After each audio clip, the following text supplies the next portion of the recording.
Okay, let's start with the destination planning and policy, process and practice, okay? So what do you have in mind when you hear the word planning and policy? Anyone?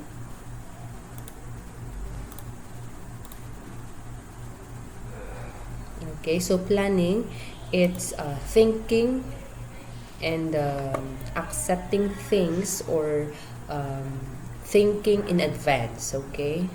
So setting the things na feeling mo mag-a-acquire or mangyayari in the future.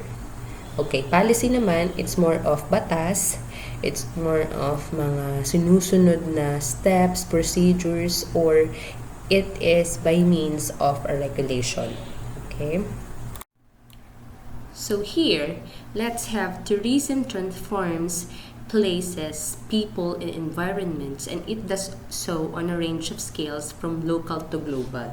So we are all familiar with that. Tourism really shapes the overall improvement of a specific destination, whether it be here, locally, or globally, okay? Tourism is also characterized by the movement of people from origin to destination and the associated transformations of people and cultures and economic development. So tourism encompasses every improvement.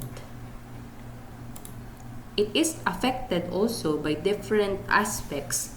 Cite for example, the economic, the environmental, the social impacts of tourism. So it affects tourism, but at the same time, on the other side, tourism also affects those aspects in a beneficial way. Now let's have here the background of destination planning and policy. So the relationships between tourism and destinations, at least at a superficial level, are often assumed to be at their most volatile when there is actual or perceived stress or strain on the destination or the visitor. So simply said, that destination planning is done because may mga napapansin yung mga marketers na negative impacts or negative na nangyayari within the destination itself. Even before pa na mangyari, so they have to come up with certain policies para ma-prevent na mangyari yung isang specific na bagay. Okay? So we have here policy and policy making. Policy making is concerned with the process of making public policy from the genesis of ideas about a policy to the development of a policy to its implementation, evaluation, review, and perhaps abolition. What does it mean? So meaning, policy started from bakit ba kailangan gumawa nun? Or why is it needed? Okay? So since ang mga DMOs or the destination marketing organizations come up with the idea dun sa policy that they have to make, so nagawa na nila. And then after nila magawa, they will come to the point that they will implement. Okay? So after implementation, what will come next? Evaluation. Okay? And then review and perhaps abolition, or kailangan na ba nating alisin or i-disregard or pawalang bisa yung isang specific policy. And all through that processes, the development is always there. Development, hindi siya natatapos, okay? Specifically for a policy. Because a policy needs to be developed over time. Why? Because policy, the purpose of policy, nagbabago yung mga environment na nakapaligid sa kanya. The people, the culture, and also some external factors, specifically the tourist itself. So that's why policy should be developed over time. It's clear? So the concept of policy making has received growing attention in tourism studies generally and in destination management specifically. However, research has tended to splinter into the sub-areas below, and attention to theoretical development and cohesion of the overall body of work is lacking. So sometimes, there are instances na mismo yung mga gumawa ng policy ang sumusuway dun, which is bad. Okay? So there will come a time that the policy makers are also the one who's not following the policy or who's not adhering to the policy. Okay? So here, 8 characteristics of policy. First, policy involves government. Okay? So if we hear the word policy, what comes to our mind first is the government. Because sila naman talaga yung first and foremost na gumagawa ng policy. Okay? But the extent and nature of government involvement in policy making varies dramatically. Okay? So hindi siya ganun ka-consistent. Especially if the specific project o yung specific na kailangan gawa ng policy is hindi masyadong importante for the government. Okay, so in destinations where tourism is identified as a key driver of economic development and social well-being, governments may invest in major infrastructure, undertake research, spend money on marketing and promotion, and negotiate international investment deals and bid for events. Okay? So yun yung role ni government in the improvement of destination. Okay, guys? So in this subject, we will be hearing lots of the word destination. Okay? Because the major objective of this subject is to really for us to be informed, to be enlightened on how we can help on the improvement of our destination. Especially what you have in your place, in your area. Mapa-barangay man yan, mapa-maliit man yan. Okay? Okay. For the second policy, it involves commitment to do something. Okay? It may be publicly stated and approved, or it may be a decision not to do something. Okay? So you are having a policy because you want to change something. Whatever that is existent already, you want to change that, especially if what is existing is bad or hindi siya ganun ka-effective.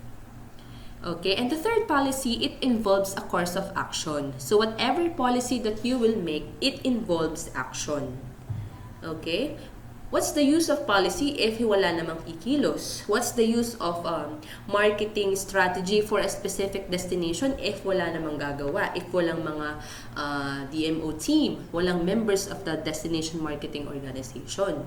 So it's useless. All policy is useless if walang kikilos. Okay, so let's have the fourth policy, characteristic of policy. Let's have policy involves the future.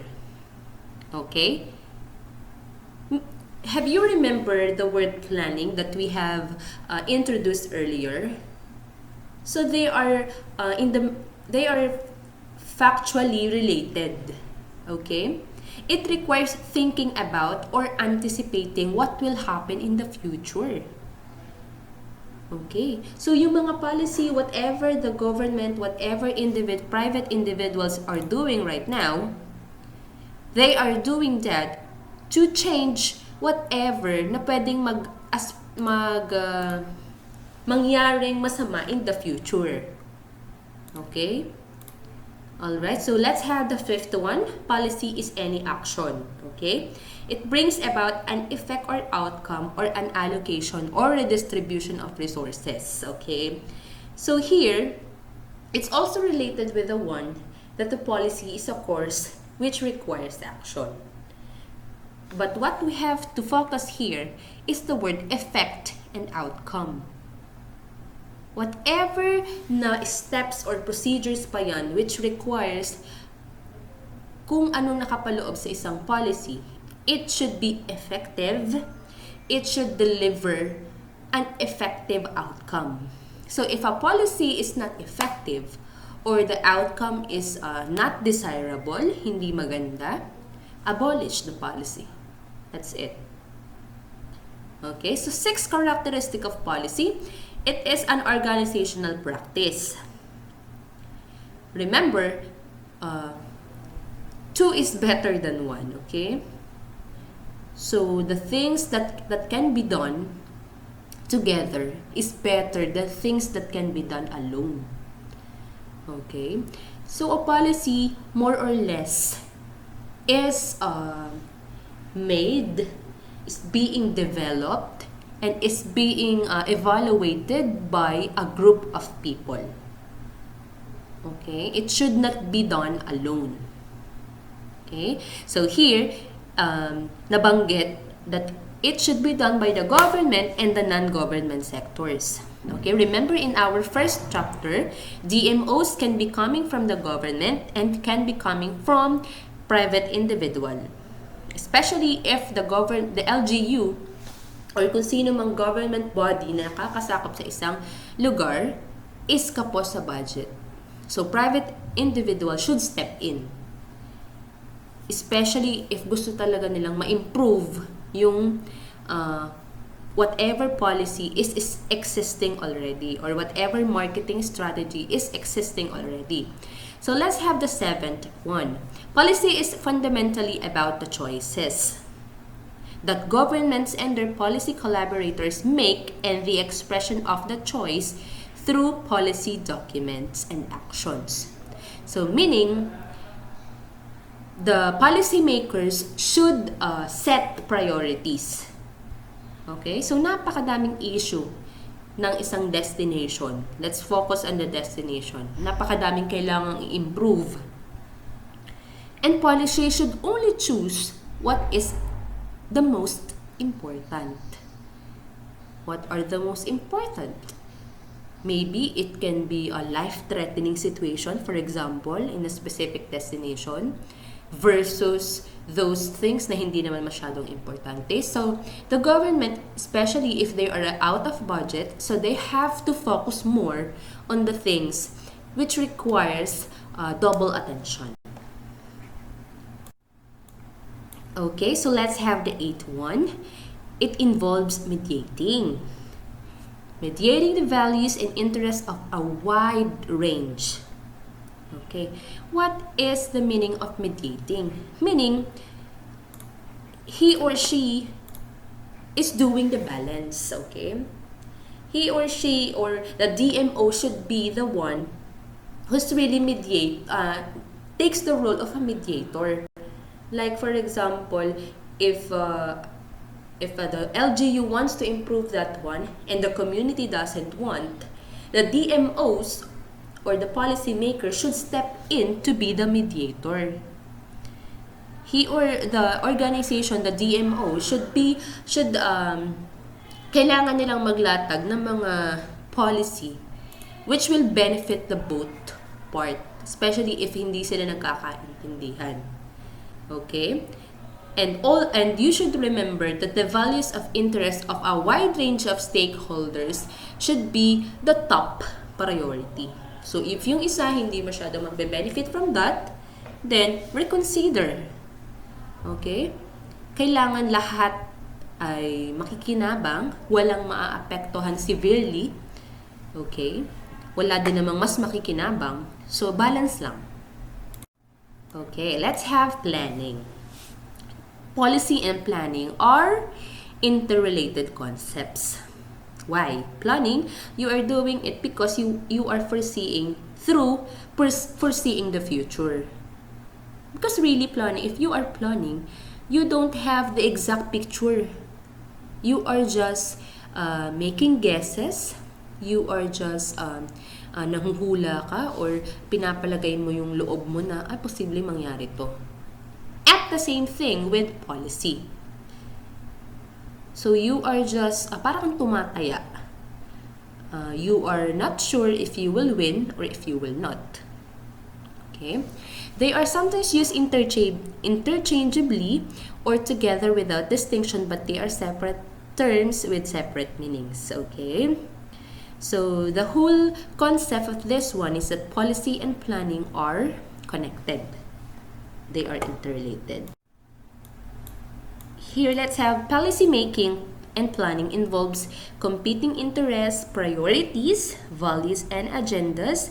It requires cooperation and collaboration between individuals and groups, and it means there must be negotiation and bargaining between industry, government and community interest. Okay, so yun nga yung sinasabi natin, all of the stakeholders should be considered. If not benefit, but should be considered. Okay? Kung hindi man sila makikinabang, but at least maisip ng mga policy makers or yung mga planners na mga DMOs that kailangan din marinig kung ano man yung panig, for example, ng community or na mga outside industry. Diba? We all know that tourism industry is not a standalone industry. It affects all the industry na nakakapalibot sa kanya. It affects the garments industry. It affects the logistics industry. Okay? So it's not tourism alone. Stakeholders meaning, yun yung lahat ng nakaka-apekto or lahat ng contributors. Okay? You should not be confused with stockholders and stakeholders. Okay? Stockholders, they are more of used in corporate world. Stakeholders, siya yung, for example, in an organization, lahat ng nandun sa organization na yun, top management man or pinakamababang management level, they are all stakeholders. Okay? And even the competitors, the customers, yung mga negative or positive na people around the organization, they are all stakeholders. Why? Because they all affect the organization. So whoever affect the organization, they are called stakeholders. So here we have approaches and methods on tourism policy and planning. So let's have first value-based approach. Okay, value meaning more of the benefit of all. Okay, so here we have the economy, the physical, and the community, and also the benefit of the tourism destination itself. Okay. Wherein the second approach is domain-based. Okay. These approaches do not adequately convey the intent of tourism planning and policy, nor do they accommodate the various layers of planning and sub-processes that might occur in addressing different problems or issues in the destination. So, domain-based approach pertains with those na hindi masyadong directly involved with the policy planning and making. And who are they? You can name like the mga outside sources, the different industry. Okay? If the value approach pertains with all of the main contributors in the policy making, the domain-based naman, sila yung hindi masyadong importante. They are important, but they are not on that sub-priority list. So, we have here the applied approaches that deal with aspects of destination planning and management. First, the industry development planning and policy. Second, market planning and policy. And the third, spacious physical destination planning and policy. For the industry development planning and policy, this recognizes the particular and often highly fragmented characteristics of the tourism industry. So, have you remembered the one we discussed on the first chapter, which are the elements of the tourism industry? Diba? Mismong tourism industry is an element of itself. Okay? Hindi siya ibinukod. Kasama din siya dun sa element mismo ni tourism industry. Okay, let's have second one, market planning and policy. This recognizes the highly specialized marketing, branding, and promotional activities that are undertaken by agencies to promote destinations. So since what are we talking about are the applied approaches, or yun yung mga talagang should be done, should be continuously done, yung talagang lagi dapat siyang ginagawa. The most important here is the market planning and policy, which us, as tourism professionals, as contributors of the tourism industry, Since we are studying the complexity of tourism, we are part of the market. Why? Because you, even in your simple ways, you are patronizing, you are admiring, you are studying the tourism industry. And most importantly, you are part of it. You are part of the market. So what should be done when you are part of the market? You should also take part in the planning and policy making. What does it requires? It requires marketing, branding, and promotional activities. And kaya tayo nandito because we are studying what can we do to help. Specifically those areas, those destinations which are not yet developed. Okay? So we will focus on the word marketing, branding, and promotion. For branding, we will tackle it on our future lessons. Okay? For the third one naman, it's more of the physical. Okay? The physical aspect of a destination. Kasama dyan ang location, management of the tourism-related land use and infrastructure. So it's more of the tangible components. Okay, so here, the fourth one is conflict management and policy. What are conflicts? So conflicts, those are the constraints. Sila yung posibleng makapigil or posibleng mga balakid. They are more on the barriers. Bakit pa sila nandyan? They are whatever na policy na ginawa natin or whatever na purpose, magandang purpose or objective of the project, sila yung nakakapigil dun sa magandang implementation. What are these examples? We have forestry, mining. Okay? Sometimes you can't control those external constraints o yung mga barriers. You can't control alone. If you are just the DMO member, you can't control. You can't do rally there and rally over there and tell the mining company to stop. So what will you do? You have to communicate with the LGU, mga upper body of the government, to be at least support you dun sa gusto mong iparating. Okay? So, fifth one, communicative planning and policy. This recognize that governance, structures, and processes are often required to oil the wheels. Okay. What do you mean by oil the wheels? So, the DMOs should be the lubricants.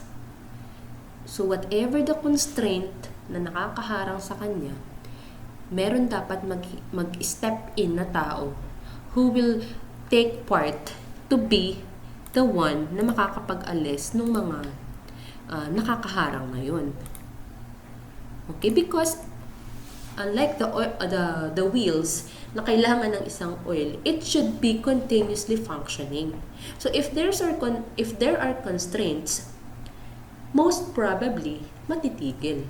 Whatever na maganda mong nilalayon or whatever na gusto mong gawin for the benefit of all, if may constraint dyan, if may barriers dyan, you should also be the one to step in, stand up, and manindigan para dun sa gusto mong iparating, which is for the good of everybody. But sometimes, yun yung mga nadidisregard, yung mga gusto mong gawin, which is for the good of everybody.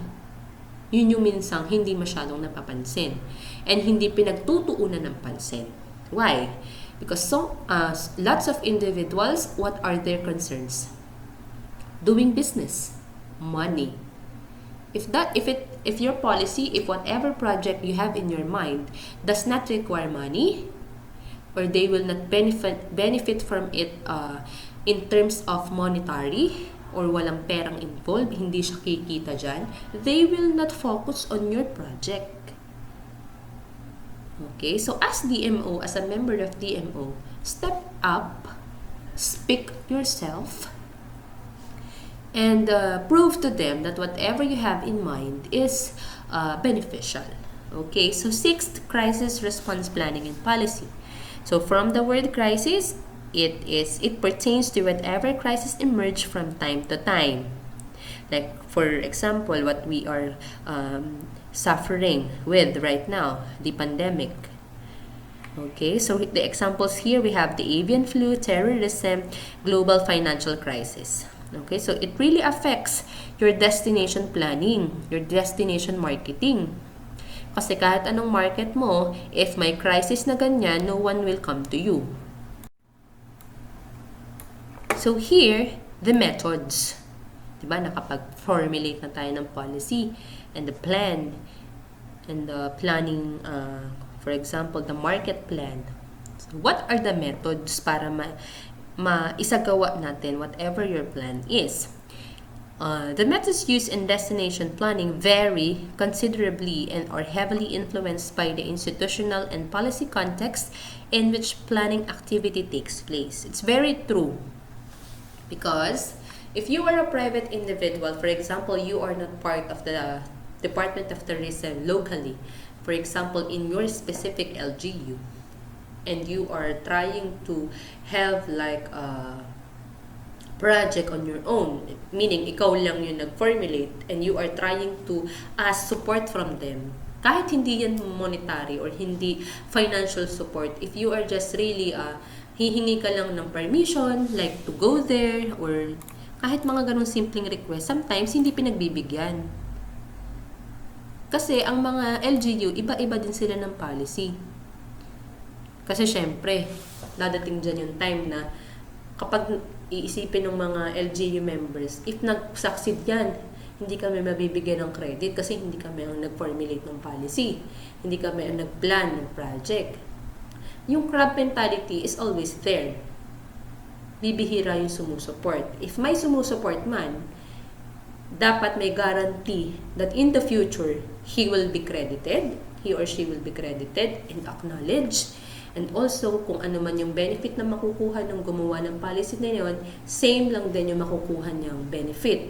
Kung monetary man yan, acknowledgement man yan, or privileges man yan, laging may kapalit, laging may something in return. Excuse me. So, a descriptive explanatory component that seeks to understand and develop historical knowledge about how policy has been made in the past and what are the strengths and weaknesses. So here, syempre, before you will make a policy, you have to begin with the description or the origin of the place. Specifically, if it's a destination. So, excuse me, mag-originate ka muna dun sa history ng place. Okay? So, bakit ka ba gumawa, for example, ng policy na bawal pumunta na dyan yung mga tao, dati naman pinupuntahan yan. Mga ganon. And also, the strengths and weaknesses of your plan. What are the possible threats? Okay. So, the normative prescriptive component naman, it seeks to provide guidance. Okay, since you already stated the description, the explanation of your project, of your policy or your plan, so guidance yung sunod. And those guidance will be coming from also the stakeholders of the destination.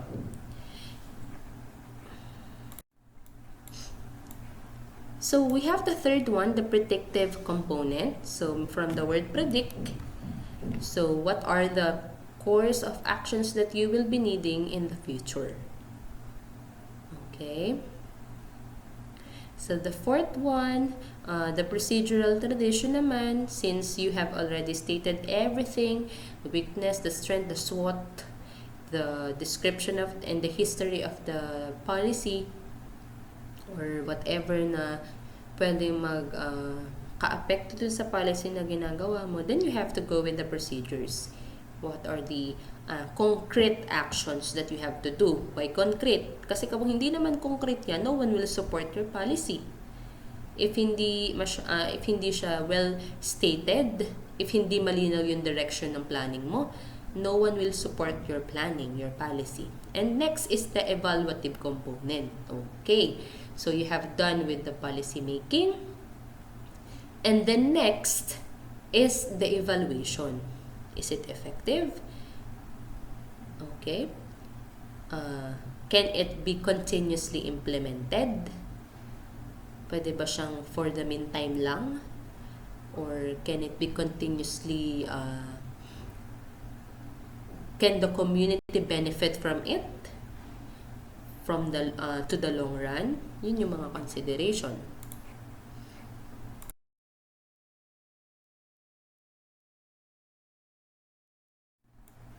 So we have here the RTOs, or the Regional Tourism Office, and their role in destination policy and planning. So tourism governance, it's very self-explanatory. So whatever that they have to implement rules, regulations for the destination, so sila yung may hawak doon. Expanding regional tourism, so they can have their office in the region, and they can have also extended it up to the lowest unit. For example, the barangay, or if hindi siya supported ng barangay, then maybe dun sa mga kalapit na barangay, which is also near to the destination. Remember, in the destination management and marketing, the boundary should never be an issue. Okay? Boundary, hindi siya issue. Kung sino man ang nakakasakop sa kanya, it should not be an issue. Yes, there will come a time that yung mga nakakasakop na doon, they will mag-aagawan yung mga yan. Especially if boom na yung isang specific destination. But, yung mga tao naman na pupunta doon will always come from different places, and they would not care kung sino man ang nakakasakop dyan. What they care most is yung safety nila, the accommodation and the services that they will experience. Okay, so boundary should never be an issue. Address supply side issues. So it's government working with the industry to ensure sufficient tourism-related infrastructure. Okay, so to make a destination accessible, it's not the DMO's role. Hindi yan responsibility ni DMO. Hindi yan responsibility ng tourism office. If the government is really taking care of the tourism destination, then the government would still be the one to make it accessible for the public. Okay? So the RTO's role also is to make a tourism industry plan. Implement a coordinated industry plan to boost tourism performance in the national level based on a partnership approach from government and industry. Okay, so as we have said earlier, tourism is not a standalone industry. It affects all the industry, and at the same time, it is affected by all the other industry. Okay, so the tourism industry plan should be the one na nakaka-answer nung lahat ng requirement, issues, and concerns ng iba't ibang industry. Example, the Department of Environment and Natural Resources. So especially if your destination is a natural destination. What if it's like Boracay na nasira, na deteriorate because of tourism activities? DENR step in. DOT also help to improve Boracay, and at the same time, it becomes a national issue, a national concern. Why? Although Boracay ay sakop lang ni Aklan, it is not Aklan's only concern. It is the whole nation's concern. Why? Because Boracay has been a flag or a symbol. If tourists hears Boracay, they would really stated that it's Philippines. So it becomes a national treasure. Okay, so that is what I mean when we say that to be able to come up with a perfect policy for a specific destination, a boundary should not be an issue. So the local government also here stated that meron talaga siyang role. Okay? So their elected councils and employees are expected to support whatever policies and planning that the RTO, Regional Tourism Office, is making. Okay, because hindi nila magagawa perfectly yan if walang susupport. Okay, so that ends our chapter. Do you have questions? Guys, you can freely ask your questions, okay? So let's go to the next chapter.